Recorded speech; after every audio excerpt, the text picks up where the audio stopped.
Muy buenas tardes. ¿Me escuchan bien? Sí, se le escucha, doctora. Buenas tardes.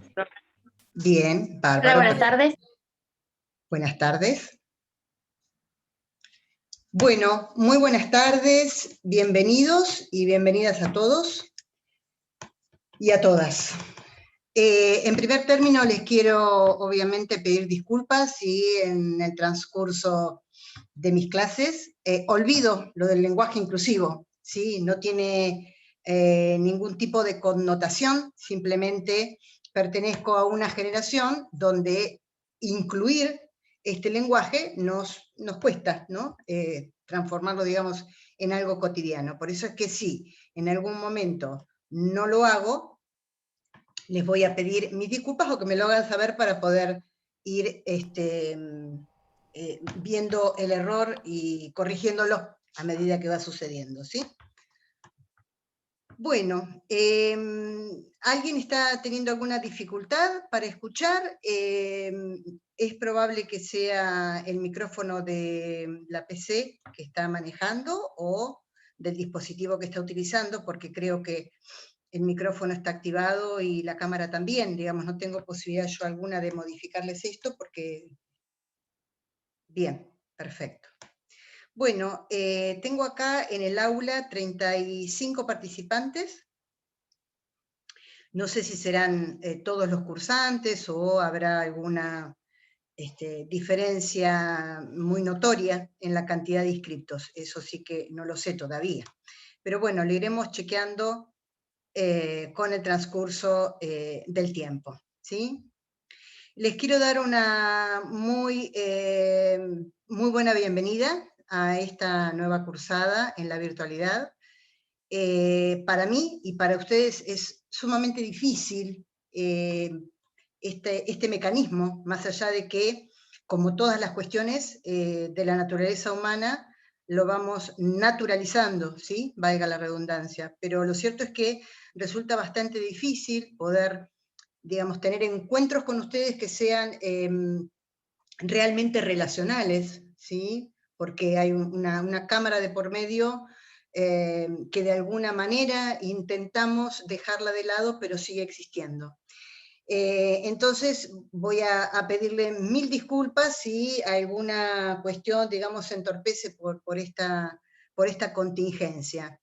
Nunca nos imaginamos, ni ustedes ni yo, que íbamos a tener que transitar estas cursadas de manera tan prolongada en forma virtual, esa es la realidad. Teníamos la gran esperanza que en la segunda parte de la cursada, o por lo menos en el segundo ciclo, en el segundo semestre, esto se pudiera revertir, pero lo cierto es que no lo sabemos, no sabemos qué va a ocurrir.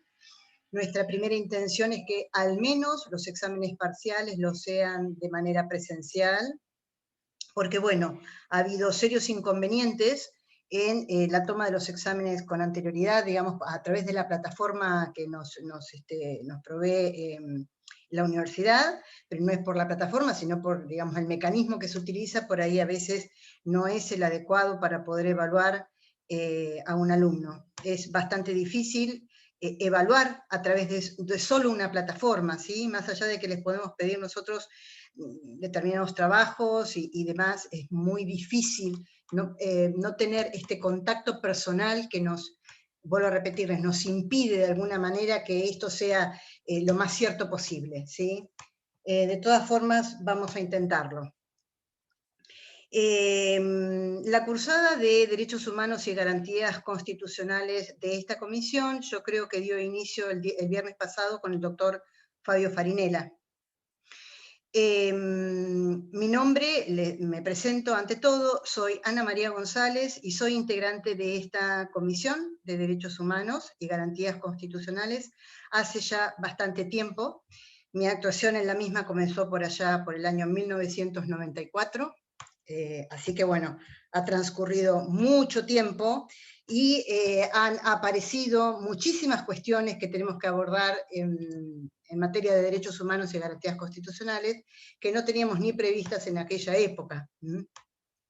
La sociedad ha avanzado y se ha modificado, a veces con no tanto avance, sino también con algunos retrocesos, de una manera absolutamente abrupta, repentina, ¿sí? Como casi todas las cosas que están sucediendo últimamente. Así que bueno, nos hemos debido, nos vamos ayornando, ¿sí? Es muy difícil, por lo menos para mi generación, la utilización de las nuevas tecnologías para poder, digamos, brindar una clase que sea productiva, que realmente ustedes la puedan captar algún tipo de conocimiento, pero bueno, vuelvo a repetirles, lo vamos a intentar. Lo hemos venido intentando desde el inicio de esta pandemia y vamos a continuar intentándolo. Porque somos una generación que está acostumbrada a otro tipo, digamos, de mecanismos para poder dar una clase, y entonces a veces nos ha resultado difícil porque a lo mejor la modalidad que hemos elegido no es del todo atractivo, la modalidad que elegimos por ahí puede ser tal vez un tanto aburrida, ¿sí? Pero bueno, vamos a comenzar intentando dialogar con ustedes, charlar, hacer esto de una manera un poquito más llevadera, y veremos si en el transcurso de la cursada, por lo menos en el tema que a mí me toca abordar, realizamos algún tipo de trabajo práctico que nos permita avanzar en los contenidos de una forma más entretenida, vuelvo a repetir. Me preguntaban respecto de la bibliografía. Bueno, a mí me toca abordar todo lo que tiene que ver con el módulo, la bolilla o el tema número 5, que es Derecho al Medio Ambiente. Ustedes van a ver en el aula virtual todo el material que yo he subido en el cuatrimestre anterior, entiendo que sigue manteniéndose también en este, respecto de este tema. Esto a efectos de poder simplificar de alguna manera la búsqueda del material y que ustedes puedan tener un poquitito más de tiempo para leer. Generalmente el material es muy, digamos, hay mucha cantidad de material, entonces a veces se torna difícil que ustedes puedan buscarlo y después leerlo, nos les dan los tiempos para poder hacerlo, ¿sí? Son temas muy amplios todos los que tratamos en derechos humanos y garantías constitucionales, y bueno, a veces el tiempo, vuelvo a repetirles, nos juega una mala pasada en este sentido. Respecto a algún libro de texto, no hay ningún libro de texto en particular, por lo menos que yo requiera. Ustedes pueden contar con cualquier libro de textos que esté a su alcance, cualquier libro de textos que les resulte más ameno leer, o que cuenten físicamente o puedan recurrir a la biblioteca de la universidad para chequearlo. Generalmente en la cátedra se recomienda, hay un libro del doctor Blasic, que es el titular de cátedra, que aborda, digamos, la materia de una manera bastante, hace una especie de compilación, ¿sí? Por ahí en ese libro nosotros podemos encontrar algunos conceptos básicos, pero lo que más nos interesa, cuando ustedes están, digamos, han seleccionado una modalidad de cursada promocional, que puedan atesorar un poquito el material que nosotros les damos, ¿sí? Y las clases que nosotros dictamos. Sin perjuicio de ello, vuelvo a repetirles, cualquier libro de texto que a ustedes les resulte ameno o que tengan la posibilidad de conseguir es útil. No hay ninguno en particular que se exija, por lo menos en el módulo número 5, para abordar la materia. Me gustaría, antes de comenzar con el tema en particular, saber un poquito cuáles son sus expectativas para poder saber si esas expectativas podemos convertirlas en realidad o no. Ustedes saben que en materia de derechos humanos hay un principio que vamos a reiterar de manera continua, que es el principio de efectividad.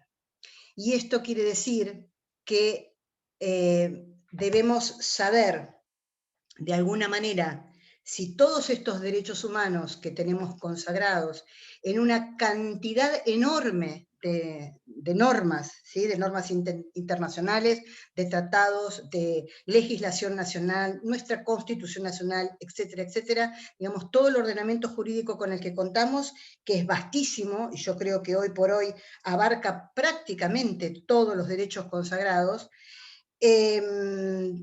Digamos, si todo eso que está escrito, que está positivizado, y que no por el hecho de estar positivizado es todo, ¿sí? Se puede concretar, de esto se trata, la efectividad. Si realmente todo aquello que decimos en palabras que escribimos con letra muy bonita, lo podemos plasmar, lo podemos tocar, lo podemos convertir en realidad. Entonces, es por eso que les pregunto, de alguna manera, cuáles son sus expectativas respecto de esta cursada para ver si lo podemos convertir en realidad, si podemos efectivizarla o no. A ver, cuéntenme y vayan, si quieren, levantándome la mano, así no nos superponemos en la charla.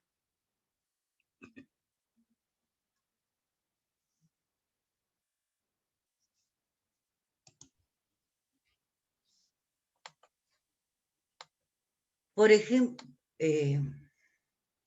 sí. Por ejemplo, el profesor nos dio para ver una película, un Reino Unido, donde los derechos estaban, pero no se podían plasmar, porque valían más los derechos políticos entre un reino superior a otro reino, y no se podían plasmar. Y la pareja llegó a plasmarla, pero tuvo que luchar para eso, ¿no? O sea, pudo darle efectividad a ese derecho consagrado y ese derecho escrito. Sí. Bien. Habitualmente pasa esto con los derechos humanos. Nosotros tenemos, vuelvo a repetirles, una cantidad enorme de normas donde están plasmados, donde se consagran, donde se ha entendido muchas veces que el hecho de estar consagrados y escritos les ha dado mayor poder a ese derecho, y sin embargo, hoy todavía continuamos luchando por la efectividad de los derechos humanos. Y ni les quiero mencionar después de esta pandemia. Esto vamos a tener que revisarlo y súper revisarlo una y otra vez y ver cómo lo reacomodamos una vez concluida la misma, porque por allá por el año 2015 Naciones Unidas estableció lo que se denominaron los Objetivos del Desarrollo Sostenible, que estaba previsto en la agenda que pudieran concretarse o por lo menos alcanzar la mayor cantidad de metas que estipulaba Naciones Unidas en el año 2030. Sin embargo, no se avisoraba en ese momento, en el año 2015, que fuéramos a transitar una situación de emergencia como la que estamos transitando. Entonces, muy probablemente tendremos que revisar y reacomodar esto de manera seguramente sistemática. Naciones Unidas es el organismo a nivel internacional, a nivel universal, que nos da muchas de las pautas que nosotros vamos a ver en materia de derechos humanos. Y yo les decía, en ese año 2015, estableció toda una agenda de objetivos de desarrollo sostenible, y estableció, digamos, esos objetivos era la expectativa que se pretendía, de las que yo les hago mención, y estableció en el medio una serie de metas, es decir, modalidad y tránsito para poder alcanzar ese objetivo, para lograr el cumplimiento de esa expectativa. Y esa serie de metas que en algunos objetivos determinados tenían un punto de año, una fecha medianamente cierta para cumplirlo, la verdad es que luego de transitada esta situación de emergencia, seguramente no va a poder cumplirse. Entonces vamos a tener que ir revisándolo esto una y mil veces. Por eso es que les digo cuáles serían sus expectativas para ver si las podemos hacer realidad respecto de la cursada de Derechos Humanos y Garantías Constitucionales del año 2021. Gracias, Isabel, por tu participación. Gracias a usted. ¿No tienen expectativas? Esperemos recuperarlas, porque mucho las hemos perdido, ¿no? Con esto. Sí, Sonia, Sonia Quinteros. Sí, buenas tardes. Buenas tardes. Mire, en realidad esta materia me genera cierta expectativa, demasiada, porque es una materia en la que podemos discernir, podemos tener puntos diferentes de vista, y está bueno para hacer tipo como un debate, porque hay muchas cosas que no vamos a pensar lo mismo. Entonces, es como que me genera una cierta inquietud de poder llegar a debatir algunos temas de que por ahí todo el mundo no pensamos igual. Entonces, desde ese lado, me parece que estaría bueno, para que, como otro método para poder tener distintas opiniones. El debate me parece que es muy fructífero. Perfecto, sí, coincido totalmente, Sonia.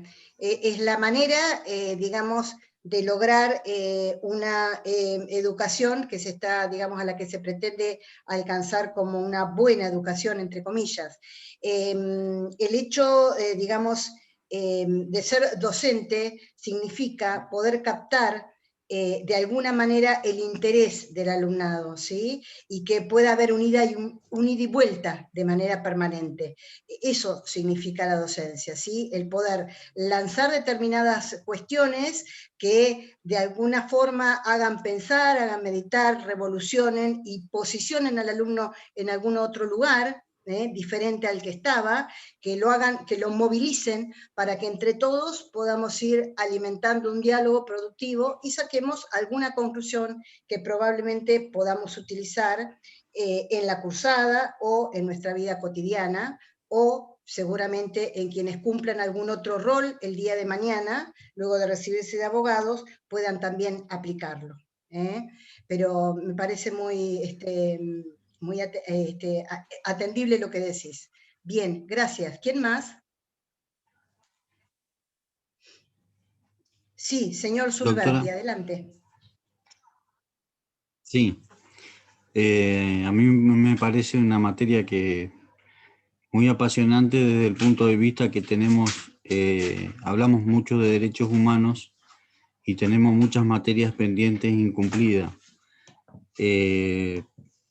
Lo que pasa es que, si bien es progresivo y se va funcionando, se va haciendo funcional a medida que vamos avanzando, tenemos muchas materias pendientes en el sentido de que tenemos muchos derechos humanos que son adquiridos, que ya fueron tratados, que ya fueron aprobados, tanto a nivel nacional como internacional, por la Convención Interamericana de Derechos Humanos, véase el caso Berbisky, y todavía seguimos teniendo problemas con lo mismo.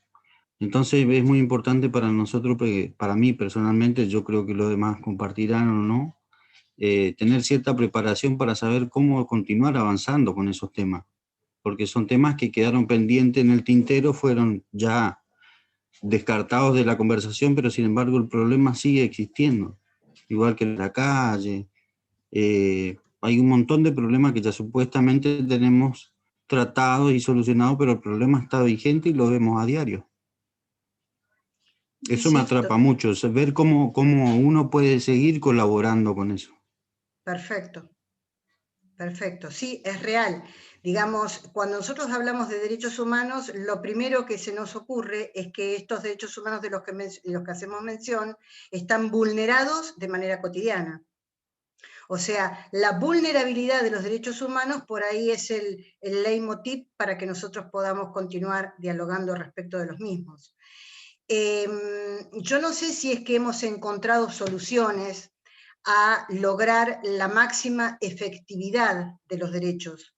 Yo creo que lo que hemos logrado hasta el momento es poder plasmarlos, reconocerlos, difundirlos, internalizarlos, pero no sé si hemos logrado todavía las adecuadas políticas y las adecuadas acciones para que estos derechos humanos se hagan efectivos, ¿sí? Esto es una tarea ardua y continua.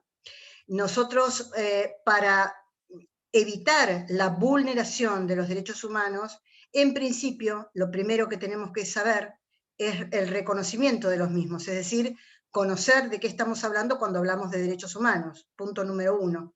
La mayoría de las veces, digamos, la mayor parte de las vulneraciones de derechos humanos se deben precisamente al desconocimiento de los individuos de aquellos derechos de los que son titulares, ¿sí? En tanto y en cuanto nosotros podamos propagar y educar en un sentido, digamos, en un sentido inclusivo en materia de derechos humanos, vamos a poder lograr que esa vulneración vaya decreciendo.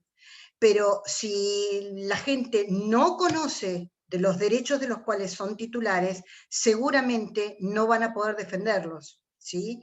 Entonces, uno de los roles fundamentales de la Facultad de Derecho y obviamente de cualquier institución educativa es educar en el conocimiento de derechos humanos, ¿sí? Luego, a partir de ese conocimiento, vamos a poder ver qué hacer y en qué ámbito hacerlo, de qué manera colaborar, pero me parece que sí, que tiene mucha razón, es lo que la sociedad toda de alguna manera palpa, ¿sí? Porque hablamos de derechos humanos que tenemos derecho a la seguridad, tenemos derecho a la no violencia, tenemos derecho al debido proceso, etcétera, etcétera, etcétera, y todos los días de manera cotidiana vemos cómo se vulneran esos derechos, ¿sí? Obviamente lo primero que tenemos que, vuelvo a repetirles, tratar de hacer es su difusión y su internalización. No solamente internalización me refiero a la comunidad internacional, sino la internalización hacia adentro del ser humano, para saber que esto es algo que poseo y que también posee el otro y con lo cual debo defenderlo, por lo cual debo defenderlo. Pero sí, tiene mucha razón, señor Sulberti. Rocío de Francisco, yo te estoy leyendo aquí, pero me gustaría que aparezcas en la cámara para poder charlar contigo. A mí me interesa esta materia, ya que brinda información sobre las garantías que tenemos ante la justicia, sí, algunas de esas cosas, y de forma igualitaria. También porque se habla temas importantes como el ambiente, la niñez. Sí, todos los temas a los que hacemos mención son sumamente atractivos porque son temas cotidianos con los cuales nosotros convivimos. Es decir, lo que ustedes van a encontrar seguramente en derechos humanos y garantías constitucionales es que es bien palpable de lo que estamos hablando. No estamos elucubrando ninguna teoría, algo que queda ya, ¿sí? en una cuestión epistemológica, sino que sí, es muy, muy palpable todo lo que podamos observar. A ver, Rocío de Francisco, comentame. ¿Ahí me escucha? Ahí está, sí, te escucho. Ah, porque ¿Qué tenés... tal? ¿Cómo le va? Bueno, como le... Sí, tengo un poco de inconvenientes con mi audio, por eso que a veces apago la cámara y anda mejor el micrófono. No hay problema. El micrófono y anda mejor a lo mejor un poquito la conectividad, sí, no hay inconveniente. De por sí tengo una conexión... No hay problema, se entrecorta, Rocío. De todas maneras era porque quería conocer tu rostro. Gracias por tu aporte. Obviamente vamos a hablar de todo esto, ¿sí? De algunas cosas un poco más, de otras un poco menos, pero bueno, veremos de qué manera podemos satisfacer tu interés. Gracias. ¿Alguien más?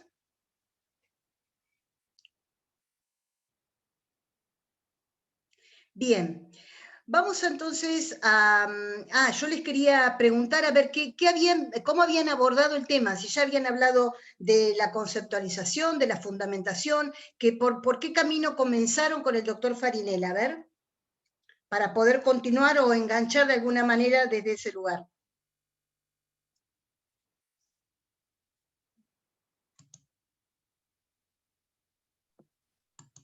Estuvimos viendo unidad 1, caracteres, evolución y fundamentos, y toda la parte histórica, pero una definición concreta de qué son los derechos humanos, no, o sea, lo teníamos que sacar por deducción, pero no se dio ninguna... Es que en realidad las definiciones de derechos humanos van a ser tan disímiles como autores ustedes lean.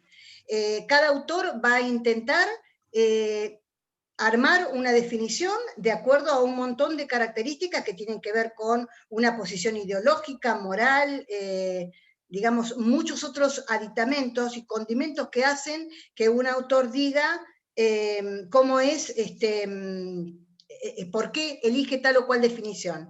Pero en definitiva, lo que ustedes tienen que saber es que los derechos humanos son prerrogativas y son facultades porque somos seres humanos. Digamos, el fundamento de ese derecho es que estamos hablando de la dignidad humana.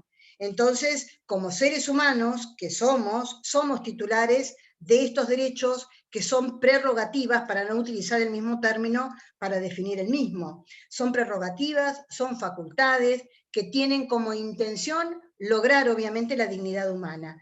Cualquiera de los derechos que nosotros mencionemos, ustedes saben que somos titulares del mismo por el solo hecho de ser humanos, ¿sí? Y que tienen como objetivo que podamos realmente vivir una vida lo más digna posible, entre comillas, ¿sí? Cuando, digamos, yo tengo que comenzar a hablar del módulo número 5 que se refiere a un derecho humano en particular, y el tema es que para comenzar a hablar de ese derecho humano en particular, que es el derecho al medio ambiente, nosotros deberíamos intentar mínimamente saber si ustedes conocen las generaciones de derechos, por ejemplo. ¿Las conocen? Sí, profe. Bien. ¿Cuáles son esas generaciones de derecho? Francisco Martínez Soto, buenas tardes. ¿Qué tal? Buenas tardes. Vimos que había 3 generaciones y también primero estaba la primera generación que está en los derechos políticos, la segunda los derechos sociales y la tercera los derechos de incidencia colectiva, como por ejemplo lo de medio ambiente. Perfecto, perfecto. En esas 3 generaciones de derecho, digamos, el valor que tratamos en cada una de ellas es distinto, ¿sí? Cuando ustedes hablan de primera, que hablamos de generaciones de derecho porque de alguna manera los autores y los constitucionalistas intentan darle una ubicación histórica en un momento determinado. No es que aparecieron así, fueron implantados en la historia de una manera abrupta en ese preciso instante, sino que se fueron reconociendo, fueron apareciendo documentos que trataban de tal o cual derecho, y entonces para una cuestión de organización didáctica, les diría yo, que los tratamos de caracterizar y de ubicar en estas 3 generaciones de derechos. En esta primera generación, que son los civiles y políticos, como vos bien dijiste, hay algo que la diferencia del resto, y que es dónde se hace hincapié, ¿sí? Y cuál es la actuación que tiene el Estado. En esta primera generación se pone el acento en el tema libertad, porque por eso aparecen estos derechos de primera generación para poner un freno al Estado, para que, digamos, el Estado no continúe haciendo lo que quiere, y entonces aparecen estos derechos civiles y políticos. En la segunda generación, digamos, el valor es otro, el valor que se prioriza es otro, donde se pone el acento es otra cuestión, que tiene que ver con la igualdad. Y por eso es que aparecen los derechos económicos, sociales y culturales. Y por eso ustedes van a ver que aparece el derecho a la educación, el derecho a la vivienda, los derechos de los trabajadores, ¿sí? Entonces, el foco en ese caso se pone en otro valor, que vuelvo a repetirles, el valor igualdad. Y el rol del Estado también es diferente. ¿Por qué? Porque acá el Estado no era para ponerle un freno, sino que es decirle, respecto de estas cuestiones, usted, Estado, tiene que hacer y ver cómo los ciudadanos, todos, tienen el ejercicio efectivo de ese derecho a la educación, de los derechos del trabajador, de los derechos económicos, ¿sí? Y la tercera generación, que es donde nosotros vamos a incluir este derecho al medio ambiente, y que son los que vos bien mencionaste, Francisco, los de incidencia colectiva, el acento se pone en otro lugar y es el valor solidaridad, ¿sí? Entonces acá el Estado también ya cumple otro rol, y no es solamente el Estado. Acá es la comunidad internacional toda, el Estado, los ciudadanos, son todos juntos los que tienen que hacer cosas en pos de lograr la efectividad y el cumplimiento de estos derechos. Porque acá está involucrado el desarrollo, está involucrada la paz, están involucradas, digamos, otros valores, ¿sí?, que tienen que ver con un actuar diferenciado de cómo venía actuando el Estado hasta ese momento. Estos derechos de tercera generación, que son los de incidencia colectiva, están plasmados en nuestra Constitución Nacional a partir de la reforma del año 94 en el artículo 41. ¿Sí? Antes de la reforma del año 94 nosotros no contábamos con una consagración expresa de un derecho de incidencia colectiva. Teníamos, sí, por supuesto, leyes que nos avalaban, y la de defensa del consumidor es bastante más, más antigua, ¿sí? Digamos, todas estas cuestiones se venían hablando con anterioridad a la reforma del 94, y en la reforma del 94 se plasma como nuevo derecho y garantía. Y aparecen también las garantías que ya habían sido creación jurisprudencial, también se incorporan en la reforma del año 94, y entonces hace que tengamos un compendio de normas un poco más organizadas que nos permitan ver toda esta generación de derechos en nuestra norma madre, que es la Constitución de la Nación Argentina. No olviden que cada una de esas generaciones están interrelacionadas, no es que pertenece a una época, una generación de derechos, y dejamos de lado a la otra. Todos los derechos humanos tienen una característica fundamental, que es la interdependencia. Y cada vez que hablemos de derechos humanos, no vamos a poder hablar de un derecho humano en forma aislada, porque si no contamos con el soporte del resto de los derechos, ese derecho humano al que estamos haciendo referencia seguramente no lo vamos a poder efectivizar, ¿sí? Si nosotros hablamos del derecho a la educación, antes seguramente vamos a tener que hablar de satisfacción de un montón de otros derechos para lograr ese derecho. Si hablamos del derecho a la vivienda, vamos a hablar seguramente de la concreción de un derecho al desarrollo, de la concreción a una vivienda digna, antes de hablar de ese derecho. Están absolutamente todos relacionados, no son compartimentos estancos, se le ha dado a través de la historia por ahí prioridad, o se ha puesto foco en uno u otro, de acuerdo a los acontecimientos históricos que han ido transitando los distintos estados, pero no es que, vuelvo a repetirles, que hablemos de ellos de manera aislada. Esto por un lado. Entonces, el derecho al medio ambiente lo vamos a nosotros ubicar en esta tercera generación de derechos. Inclusive los constitucionalistas hablan de que hay una cuarta generación de derechos. Ustedes no olviden de que toda la revolución en materia informática y en materia tecnológica, muchísimas veces se entiende que es digamos, como un compartimento diferente al que tenemos que darle otro tipo de tratamiento, y se habla entonces también de derechos de cuarta generación para incluir, inclusive, valga la redundancia, otros derechos que vayan apareciendo a medida que vayamos transitando la historia. Porque no es que contemos con todo este compendio y ya está, se terminó el listado, ¿sí? Seguramente, con el transcurso del tiempo, van a ir apareciendo otros que van a ser también tratados en el momento oportuno y que se incluirán en esa generación o en alguna otra. Nosotros, en materia de derechos humanos, tenemos distintos sistemas de protección y de promoción. Digamos, ustedes tienen que hacerse una especie de esquema mental donde, digamos, estamos hablando de este derecho. Primero, dentro de un sistema que es que se encuentra en la cúspide, que es el sistema universal, ¿no? ¿De qué manera protejo este derecho? ¿Cómo recurro? ¿A qué norma? ¿A qué tratado recurro para proteger este derecho? Entonces, tenemos primero un sistema universal que está, vuelvo a repetirles, al norte, en el vértice de la cúspide.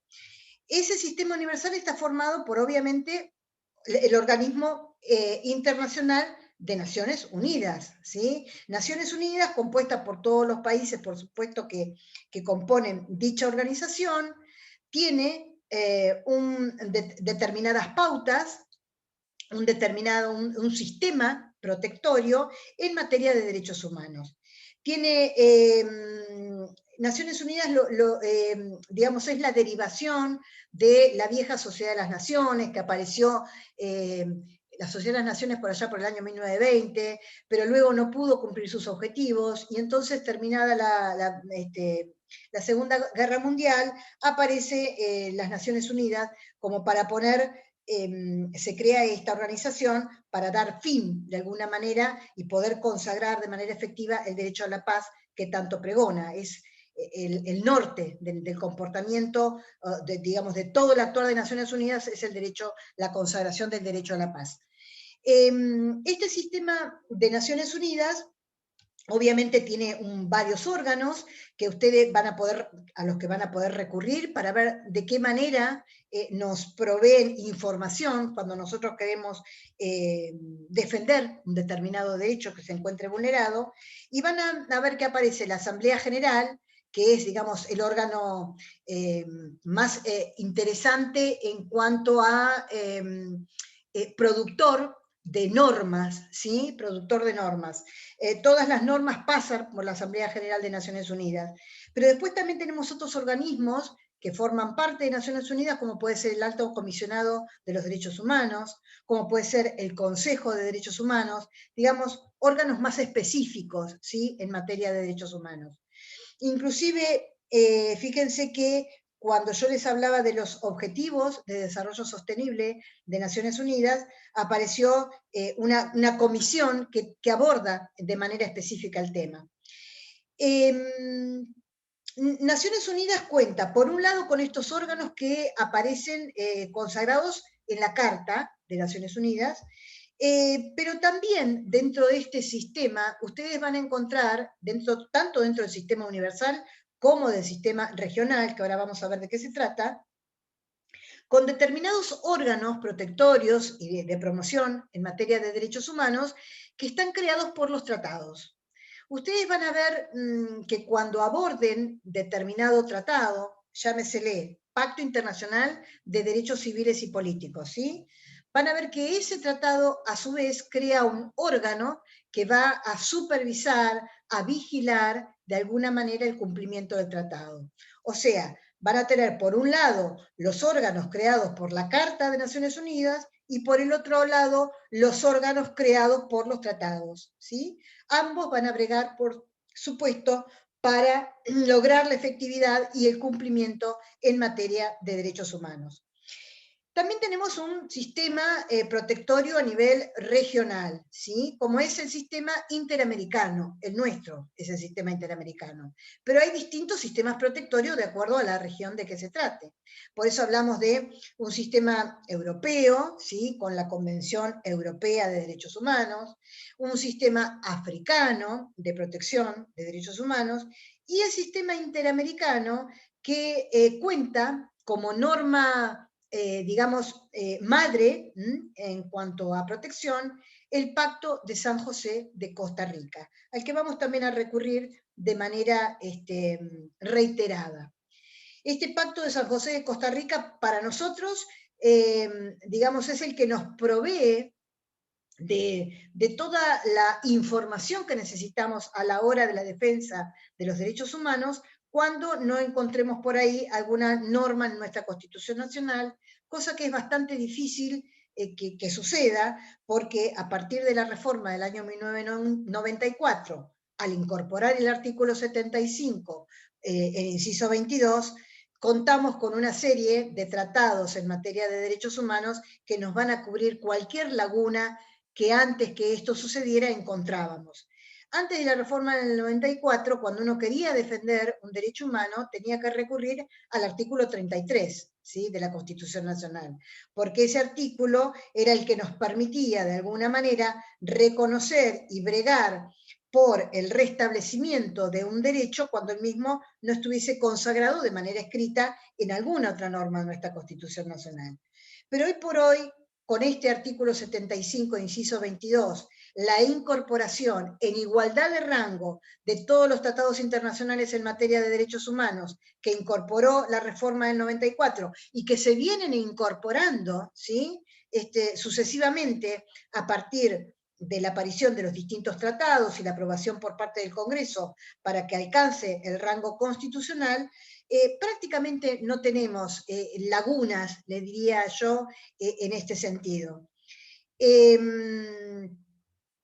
No hay lagunas porque hoy por hoy es bastante difícil que aparezca algún derecho que no haya una cierta mención, al menos, a lo largo del articulado de nuestra Constitución Nacional.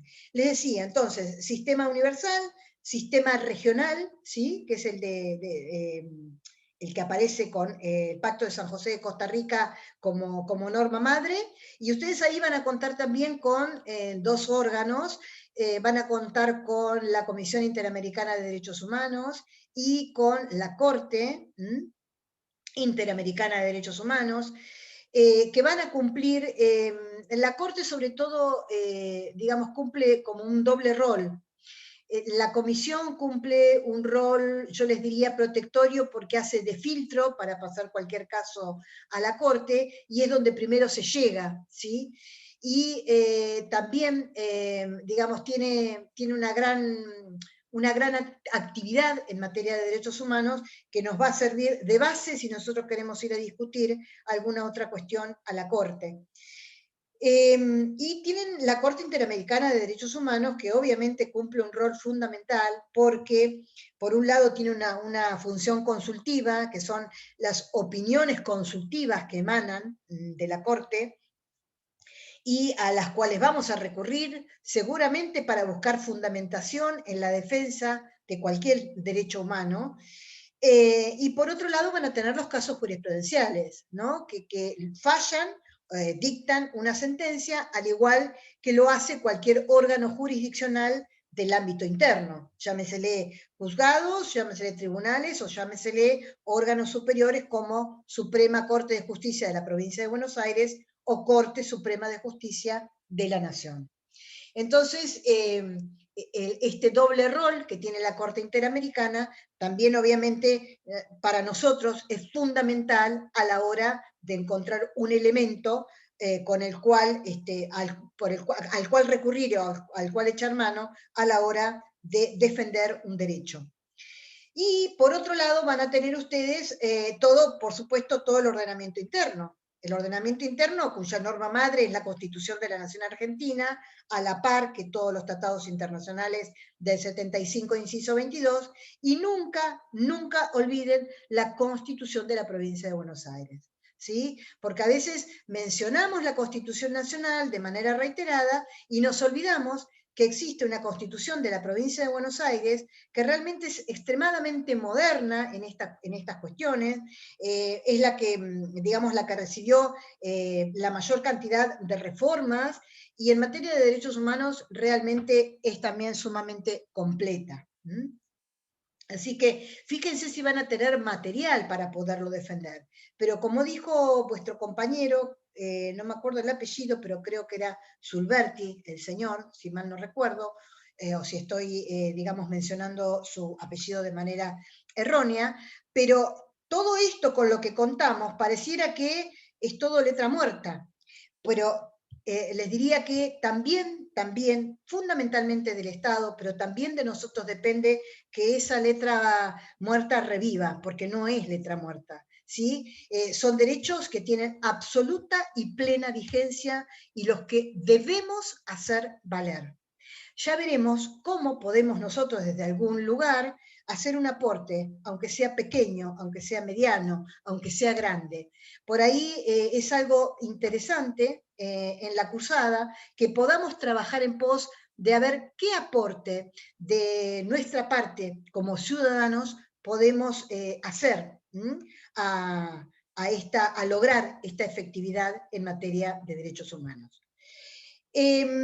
Vamos a comenzar entonces hablando de este módulo número 5, de este derecho humano en particular, que a veces, digamos, pareciera que no es un derecho humano para que ustedes comiencen a tratar en la primera clase, porque por ahí hay otros derechos que se le anteponen como, no sé, no es la palabra prioritarios, pero sí a lo mejor que ustedes puedan manejarse, porque van a tener seguramente conceptos que luego van a poder utilizar en este módulo, pero bueno, lo cierto es que la materia está estructurada de esta manera, el abordaje de nuestros temas lo hemos repartido un poco de esta forma, y entonces es necesario que comencemos con el contenido de la unidad número 5.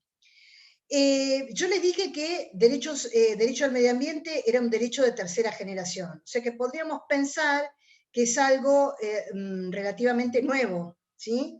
Porque fíjense, cuando hablamos de derechos de primera generación, estamos hablando de siglo XVIII-XIX. Cuando hablamos de segunda generación, XIX-XX. Cuando hablamos de tercera generación, siglo XX, siglo XXI. Sin embargo, el derecho al medio ambiente tiene antecedentes mucho, mucho más lejanos. No es algo que, vuelvo a repetirles, apareció implantado en la historia en esta época, sino que es algo que por ahí se positivizó, se abordó de manera sistemática en este momento histórico, pero tiene sus antecedentes ya en la edad antigua, 450 años antes de Cristo, 565 años después de Cristo, podemos encontrarlo allá en Roma.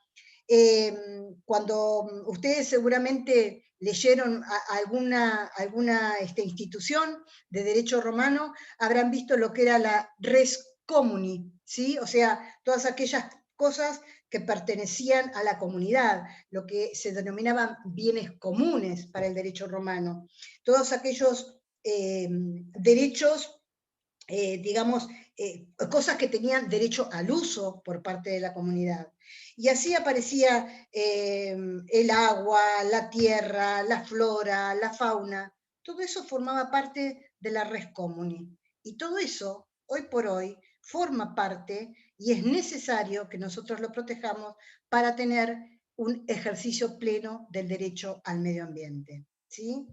El derecho al medio ambiente no es algo del que gocemos solamente nosotros, o sea, no depende solo del ser humano depende la actividad que va a realizar para que este medio ambiente continúe vivo.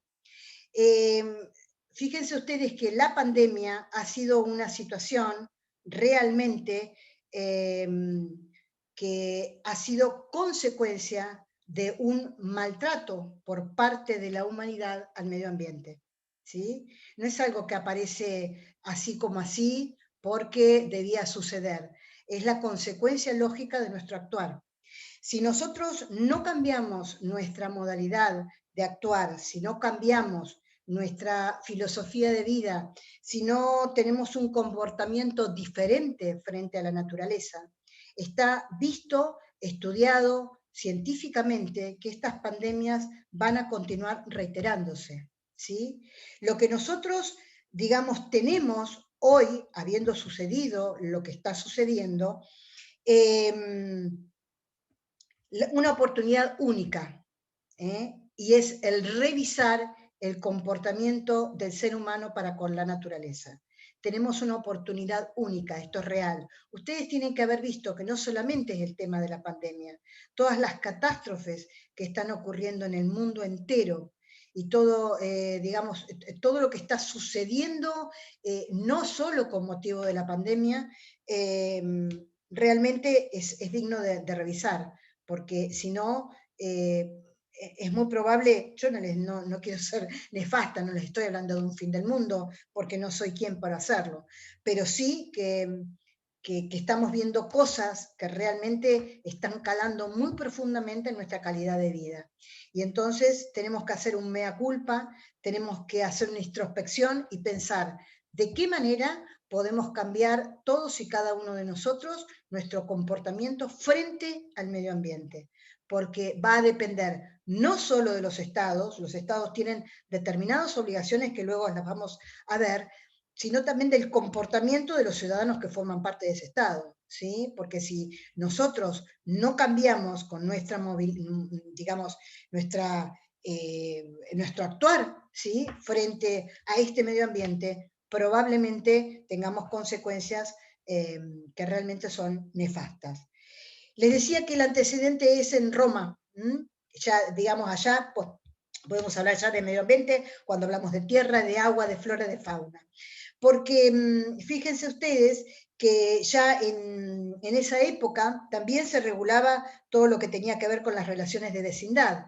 Este tema de la solidaridad que yo les decía, que aparece como valor supremo en los derechos de tercera generación, ya se trataba en Roma. Se hablaba de lo que se denomina relaciones de vecindad y había muchas pautas en cuanto a la protección o lo que tiene que ver con el respeto, no sé, del humo, ¿sí?, no, las emanaciones de humo, o lo que tenía que ver con ruidos molestos, ¿sí? Digamos, ya en esa época se trataba de generar el menor impacto posible en la vecindad y en la comunidad toda en materia de medio ambiente.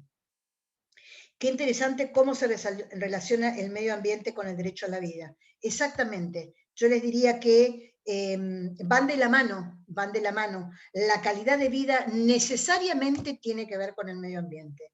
Si nosotros no gozamos de un ambiente sano y equilibrado, como dice nuestra Constitución Nacional en su artículo 41, no vamos a gozar de una calidad de vida digna. Esto es una interdependencia total y absoluta, total y absoluta. Y fíjense ustedes que en esta cuestión de la pandemia, que se priorizó este derecho a la salud, fíjense cómo el medio ambiente se modificó. Ustedes lo tienen que haber observado. ¿Observaron que hubo cambios, que hubo cosas diferentes? ¿Qué cosas creen ustedes que cambiaron con, por ejemplo, con el tema del aislamiento? ¿Hubo alguna modificación en el medio ambiente con el tema del aislamiento? Los canales de Venecia, el color del agua y poder ver peces, por ejemplo. Totalmente. Eso fue realmente impactante. Bajó mucho los niveles de polución. Absolutamente. Bajaron mucho los niveles de explotación, de polución en el medio ambiente. Tenemos aire más sano a nivel mundial. Totalmente. Un poco por el cese de actividad de la industria. Sí, totalmente. Eso, digamos, si bien ya está planteado en los Objetivos de Naciones Unidas de Desarrollo Sostenible, realmente nos hace que aceleremos los pasos en revisar de qué manera modificamos nuestra actividad, ¿no? Para que sea la actividad industrial, que obviamente la necesitamos, la producción la necesitamos, porque de eso depende nuestro crecimiento económico, pero ver de qué manera modificamos para que podamos sostener esto. Ya vamos a tener oportunidad de continuar hablando de estas cuestiones, pero sin ir más lejos, el Acuerdo de París realmente es un tratado internacional que sale a la palestra de la defensa del medio ambiente con el tema del cambio climático, chicos, que es algo que realmente conmociona, porque el tema del calentamiento global es algo tan impresionante, que da escalofrío, da escalofrío. Fíjense ustedes que el Acuerdo de París, por nombrarle uno de los tratados internacionales, aparece yo creo que en el transcurso de un mes, los países se adhieren porque toman conciencia de que esto es, vamos a la catástrofe si realmente no modificamos esto.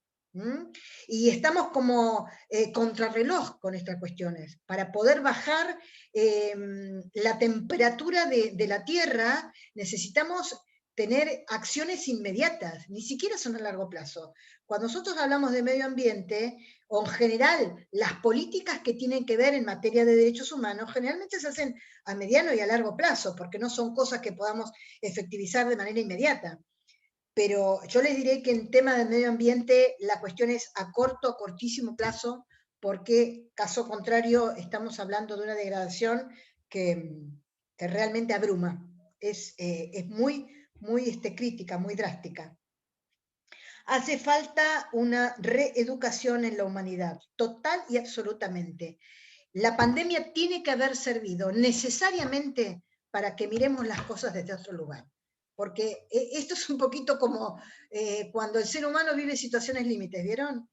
Si cuando nosotros vivimos una situación límite, continuamos estando en el mismo lugar que estábamos antes de la situación límite, realmente no entendimos nada. Porque cuando sucede una situación límite, de las que ustedes, muerte, divorcio, cualquiera que ustedes, digamos, entiendan como situación límite vivida, si no nos sirve para posicionarnos en otro lugar y mirar las cosas de otra manera, realmente van a continuar sucediéndonos situaciones límite para que algo nos movilice y cambiemos la mirada, la perspectiva de las cosas. Realmente tiene que haber una reeducación necesariamente. Si a nosotros la pandemia no nos sirvió para esto, estamos mal.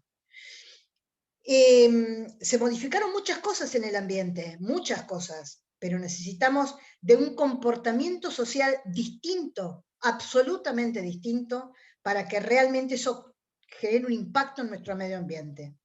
El medio ambiente este que vivimos, que no solamente es el aire que respiramos, sino que implica tantas otras cosas, significa poder mirar nuestro paisaje, nuestro entorno, digamos que la belleza ante nuestros ojos realmente no esté empañada por absolutamente nada.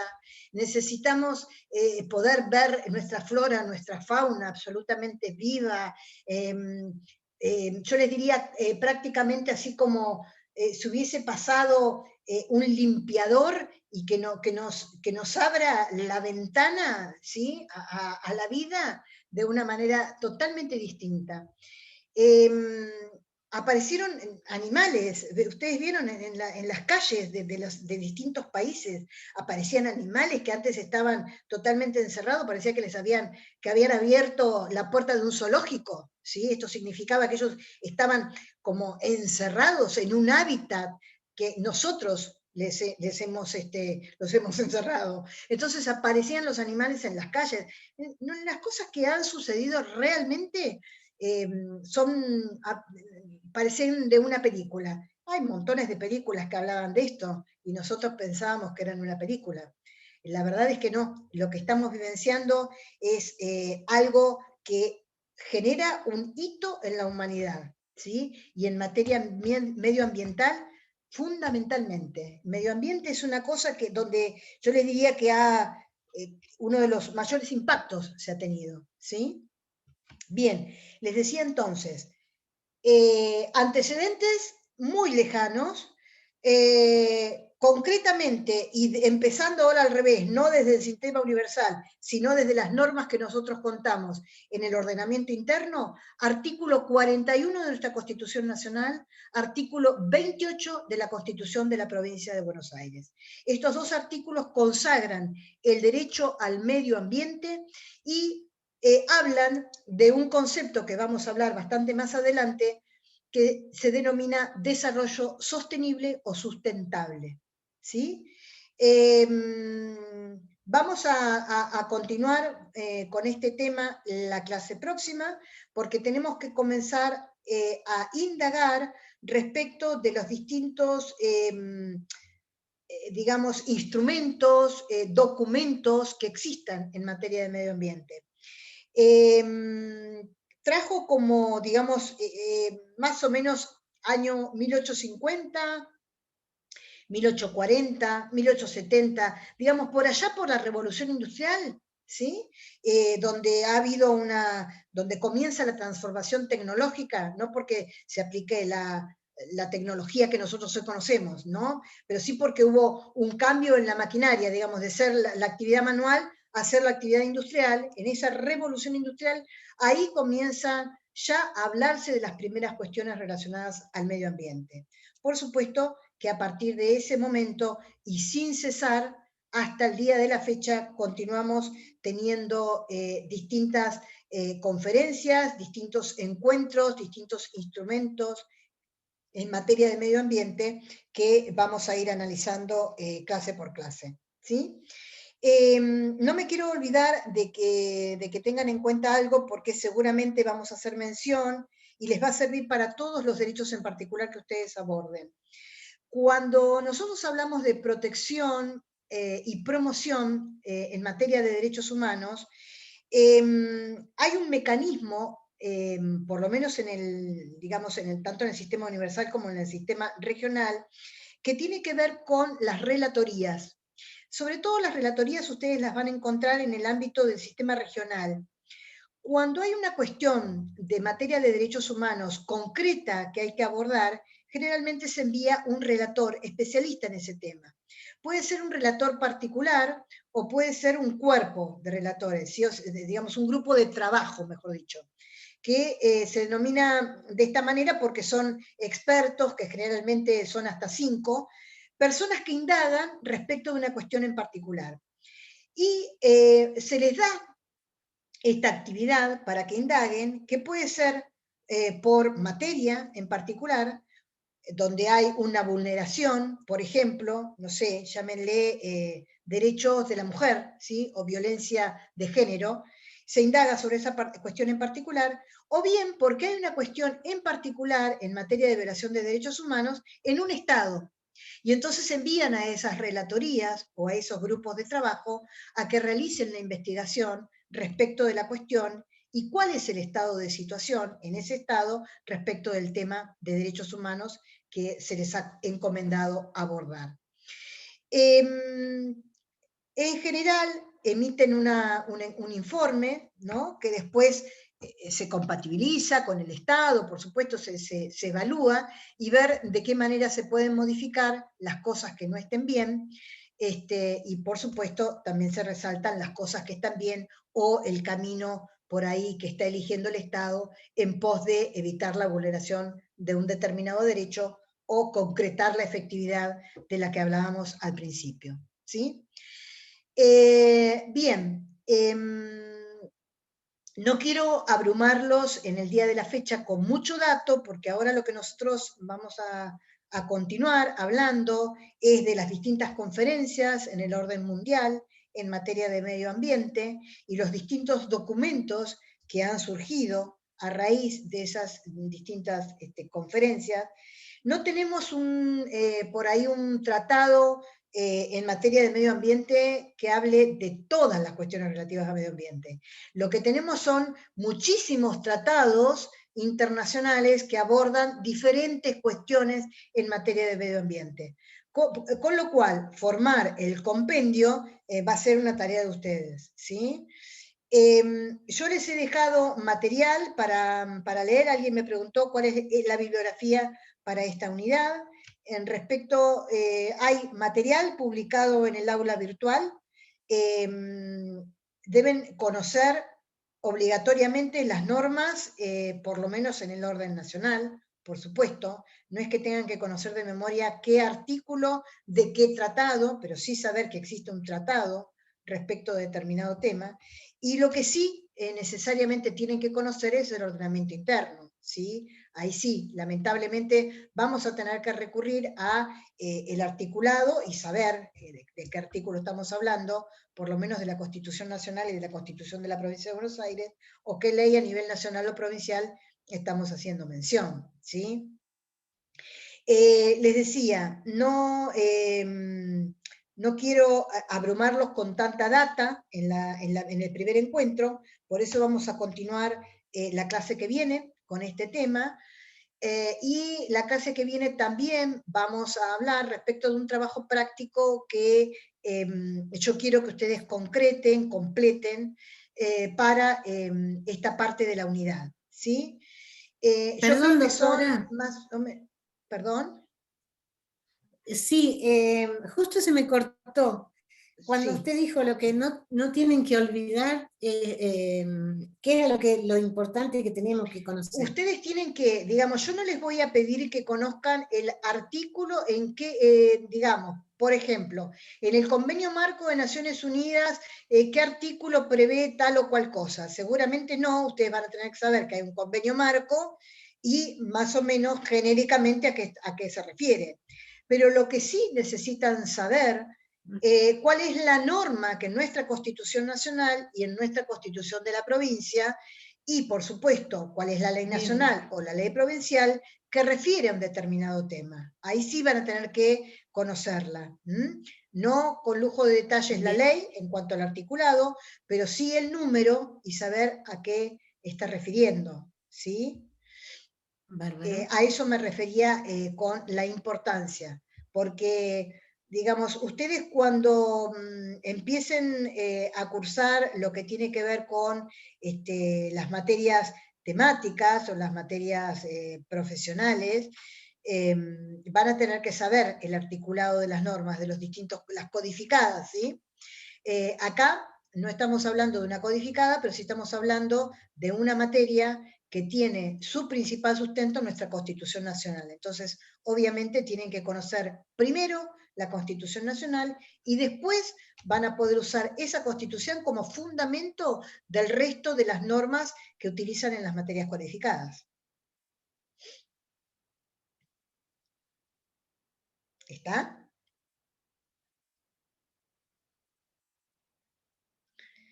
Bien.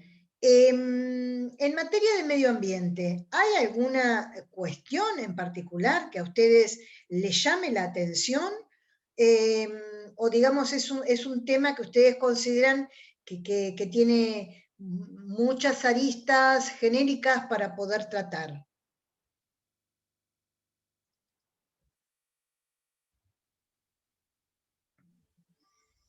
A mí... Sí. A mí me llama la atención, por ejemplo, que, por ejemplo, en el Grosellar, acá en Mar del Plata, antes era un lugar con árboles y era preservado, ¿no es verdad? Ahora, una reserva forestal. Claro, gracias. Y ahora no, como el bosque y no sé qué otros lugares más. Y me da pena que el oxígeno de nuestra ciudad se vaya contaminando aún más. ¿Por qué crees que no es más una reserva forestal? ¿Hay alguna ordenanza que dejó de lado eso? Yo creo que sí, porque debe haber una ordenanza o una ley provincial, porque empezaron a habitarse y hay viviendas. Ah, te entiendo, sí, bien, bien, está bien. Lo que pasa que, digamos, el tema de los espacios verdes es un tema, porque el tema de los espacios verdes va de la mano con las sociedades sustentables y va de la mano con la concreción del derecho a la vivienda, ¿sí? Y del desarrollo sostenible. Todos los espacios verdes en nuestra ciudad, por eso hay algo, bueno, ves por ahí, a lo mejor ahí hay un tema donde se puede investigar un poquito y ver qué hacer. Los espacios verdes de la ciudad de Mar del Plata, por lo menos lo que yo observo, es que están muy descuidados. Cualquier país del mundo que uno visite va a ver que la importancia que se le da por supuesto, al patrimonio histórico y cultural, cosa que tampoco lamentablemente en nuestro país no se le da importancia, los ciudadanos no le damos importancia, porque no le damos importancia a los monumentos, porque ¿cómo se dice esto? Lo que hacen con los aerosoles, el hacer un graffiti en un monumento es lo mismo que hacerlo en un paredón, digamos, no se le da importancia todo eso forma parte del medio ambiente, es lo que se denomina el patrimonio cultural.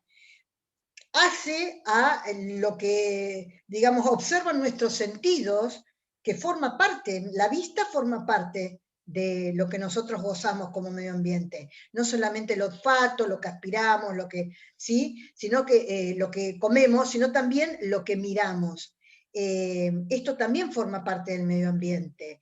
El paisaje es una cosa fundamental. Los espacios verdes en la ciudad de Mar del Plata dejan mucho que desear. En cualquier lugar del mundo, les decía, están muy preservados. Son un lugar, digamos, casi santo, ¿sí? En una plaza no se puede dejar un residuo. El césped de una plaza no se pisa así como así. Hay corredores, hay lugares, se tiene cuidado.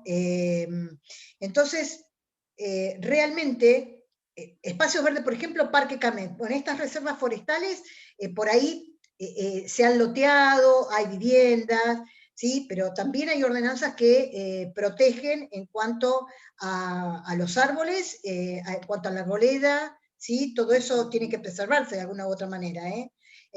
Si se saca un árbol, hay que reemplazarlo por X cantidad, digamos, no es algo que la vivienda tiene que arrasar con todo, no debería.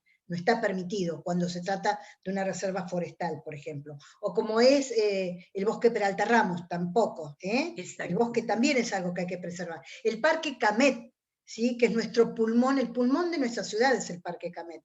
Sin embargo, hace mucho que no voy, ¿no? Hace ya mucho tiempo, pero estaba destruido. Las plazas en la ciudad están destruidas. Es algo que no tiene razón de ser. El oxígeno nuestro está centrado ahí, en los espacios verdes. En eso hay que hacer algo. Sería interesante, es un tema muy amplio, la deforestación, la polución, exacto, que se están talando en el Amazonas, sí. En el Amazonas, obviamente para la humanidad toda, pero por ahí podemos comenzar, como dijo tu compañera Isabel Sánchez, por espacios más pequeños. Fijémonos mínimamente en nuestra ciudad, en nuestro barrio, a ver si cumplimos con determinadas pautas para que no haya deforestación, para que tengamos en cuenta los espacios verdes, a lo mejor sin irnos al Amazonas. El Amazonas es el pulmón del mundo, pero por supuesto, desde el espacio por la NASA, sí, totalmente, asusta, es algo realmente tremendo, es tremendo el tema del medio ambiente. La ciudad en general deja mucho que desear, sí. Tendremos que ver, y por suerte tenemos el vivero, que mi abuelo trabajó allí plantando, sí, es verdad, el vivero es un espacio verde que siempre fue muy protegido, esperemos que siga, también hace mucho tiempo que no voy, que siga siendo de esta manera. Los espacios verdes son fundamentales para la humanidad, para basurales, falta de concientización, absolutamente, absolutamente. Fíjense que no tenemos en cuenta a los ciudadanos, ni siquiera en considerar el tema de la recolección de los residuos reciclables y orgánicos. Recién ahora se está intentando. Bueno, por ahí una de las cuestiones a abordar podría ser esa. Yo les voy a ir adelantando. Nosotros vamos a tratar de hacer un trabajo práctico que va a estar relacionado con los objetivos del desarrollo sostenible de Naciones Unidas que estableció en la agenda para el año 2030. Son 17 los objetivos que establece Naciones Unidas. Mi propuesta de trabajo práctico es la siguiente. Vamos a formar grupos de 2 o 3 personas, no más, para trabajar un objetivo por cada grupo. ¿Sí? Un objetivo por cada grupo. Se va a elegir un objetivo, por supuesto que vamos a abarcar todos, digamos, no los vamos a poder repetir, ¿sí? Tendrán la posibilidad de seleccionarlos al inicio, y si vemos que se repiten, lamentablemente manu militari tendré que adjudicarlo. La idea, porque son todos realmente muy atractivos de trabajar, ¿sí? Vamos a encontrar seguramente algo para hacer en cada uno de ellos. Tomar un objetivo, vamos a estudiar cuáles son las metas, o sea, cuáles son las cosas que se han propuesto hacer los países para llegar a ese objetivo en el 2030. Vamos a ver en nuestro ordenamiento interno, o sea, República Argentina, qué legislación tiene respecto de ese objetivo en particular, y vamos a hacer una propuesta de cumplimiento de ese objetivo, una propuesta concreta, ¿sí? Concreta. Como si fueran legisladores en que elevan un proyecto de ley, o como si fuesen concejales que presentan tal o cual ordenanza ante el municipio para dar cumplimiento a alguno de estos objetivos, ¿sí? Vamos ya les digo, a elegir un objetivo cada 2 o cada 3 personas, son 17, si somos 35, ¿sí? nos alcanzan para formar 2 o 3 personas por grupo, y abordar cada uno de estos objetivos. Que has señalado, Isabel, es uno de ellos, el que habló el señor Sulberti, obviamente tiene que ver también con este tema. Hablamos de los espacios verdes como un disparador. Todos todos los objetivos, realmente hay mucho para hacer, pero no nos podemos quedar en el mucho que haya para hacer, sino pensar y ver qué cosa podemos concretar desde lo más chiquitito. Después seguramente los estados irán encargándose de lo macro. Ocupémonos de lo micro, por ahí puede salir algo un poco productivo. Bueno, vamos a continuar entonces charlando sobre este tema la clase próxima.